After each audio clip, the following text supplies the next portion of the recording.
Барлықтарыңа сәлем, бұл марафонның екінші күні, екінші есебі. Давайте бірден шығарып тастайық. Қорапта 5 қызыл, 8 жасыл, 13 көк және 17 сары шар бар дейді. Бақыт қораптың ішіне қарамастан 3 жасыл шар шығарғанына нақты сенімді болу үшін қораптан кем дегенде неше шар алу қажет дейді. Енді қараңыздар, бізде бұл есепті шығарған кезде неудачникті көмекке шақырамыз. Яғни жолы болмайтын адамды осы есепті шығаруға шақырамыз. Яғни сіздерге айтады, ондай бір үлкен бір қорап бар. Қораптың ішінде 5 қызыл бар, 8 жасыл шар бар, 13 көк, 17 сары шар бар. Енді сізге айтады, 3 жасыл шар шығарғанына сенімді болу керек. Яғни бізде неудачник бірінші таңдайды, таңдаған кезде ол жасыл емес, яғни жасылдан бөлек басқа түстер түседі.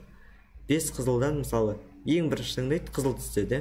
Солай кете береді да, 5 қызыл шар таңдайды. Одан кейін 13 көк шар таңдайды.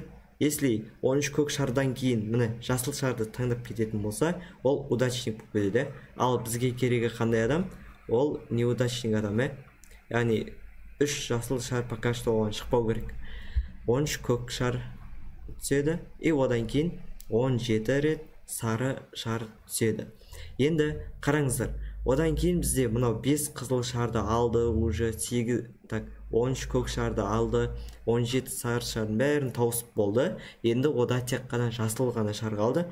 Қанша неудачник болса да, ол тек қана жасыл түсетіні ол көрініп тұр. Енді қараңыздар, бір рет таңдайды жасылды, 2 рет таңдайды жасылды, 3-ші рет жасылды таңдаған кезде уже шарт орындалады.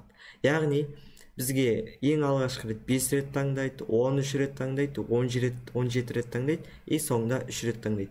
Сонда 5-ке 13-ті қосамыз, оған 17-ні қосамыз, оған 3-ті қосамыз. Енді осылардың бәрін бірге қосып шығатын болсақ, 38 шығады екен. Яғни осы неудачник бізде 38 рет таңдаған кезде, оның ішінде 3 жасыл шар болады. Ол міндетті түрде. Сондықтан жауабы бізде 38 болады. Осы каналға тіркеліп, лайк басып кетіңіз. Бізде осы каналды көретін оқырмандардың 90%-ы тіркелмей көреді екен. Сондықтан тіркеліп, комментарий қалдырып кетіңіз. Жақсы, сау болыңыз.